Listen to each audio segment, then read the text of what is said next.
Selamat pagi, sahabat rohani AKBP Jatinegara. Sebelum kita mendengarkan firman Tuhan, terlebih dahulu kita berdoa. Kasih karunia bagi kamu sekalian dan damai sejahtera dari Bapa di surga dan dari anaknya Yesus Kristus Tuhan kita. Amin. Firman Tuhan yang menyapa kita di pagi hari ini dari kitab Amsal pasal 21 ayat 21, demikian firman Tuhan. Siapa mengejar kebenaran dan kasih akan memperoleh kehidupan, kebenaran dan kehormatan. Demikian firman Tuhan. Kejarlah kebenaran, tetapi kebenaran yang bagaimana? Karena barangkali kebenaran menurut dua ini sangat berbeda dengan kebenaran versi Alkitab. Apalagi versi Alkitab itu sebagai landasan dari iman Kristen adalah kebenaran yang hakiki, yang sejati, sebagaimana yang diajarkan oleh Tuhan Yesus.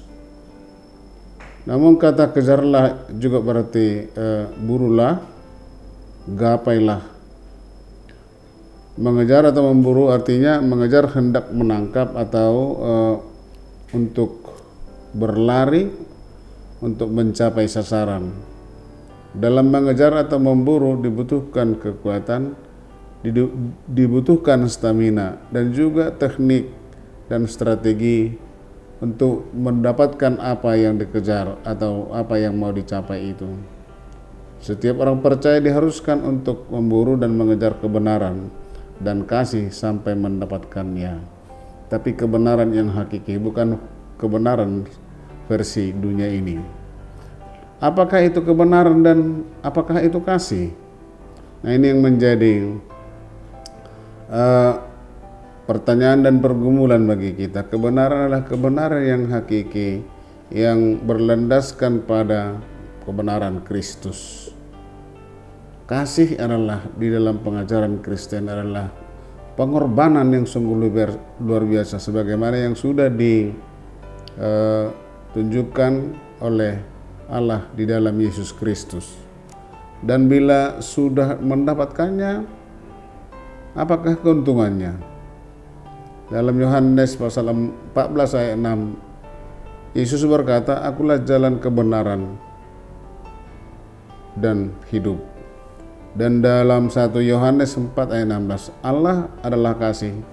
Dengan demikian Yesus Kristus yang adalah Allah adalah kebenaran dan kasih itu sendiri. Lalu pertanyaan berikutnya adalah, apakah keuntungan bila sudah mendapatkan kebenaran dan kasih itu? Salomo dalam nats firman Tuhan pagi ini mendaftarkan keuntungan sebagai dampak dari memperoleh kebenaran dan kasih yang dikejar dan diburu dengan perjuangan itu. Pertama, kehidupan.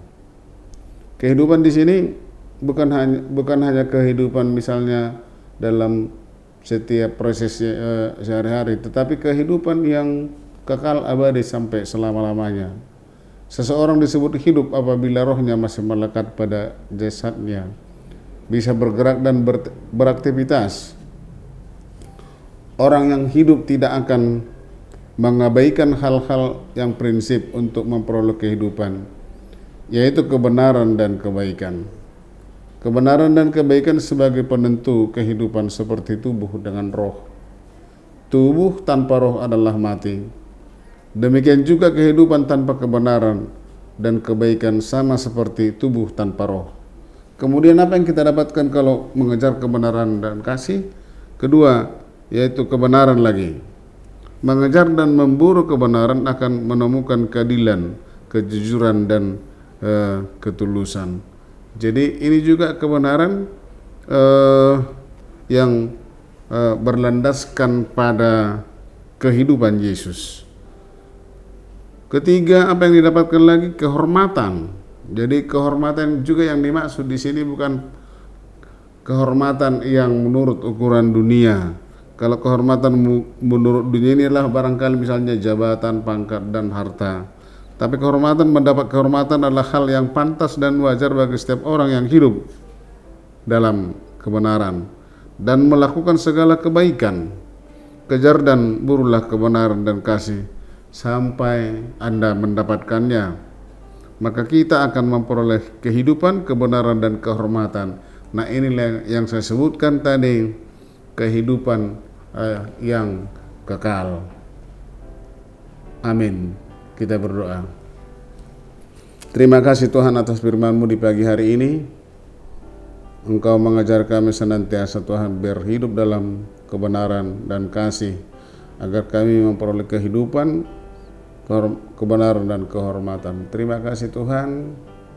Biarlah firman-Mu mengawali setiap aktivitas kami di pagi hari ini. Berkati seluruh jemaat-Mu Tuhan yang mendengarkan firman Saroha di pagi hari ini. Dalam Yesus Kristus kami berdoa. Amin.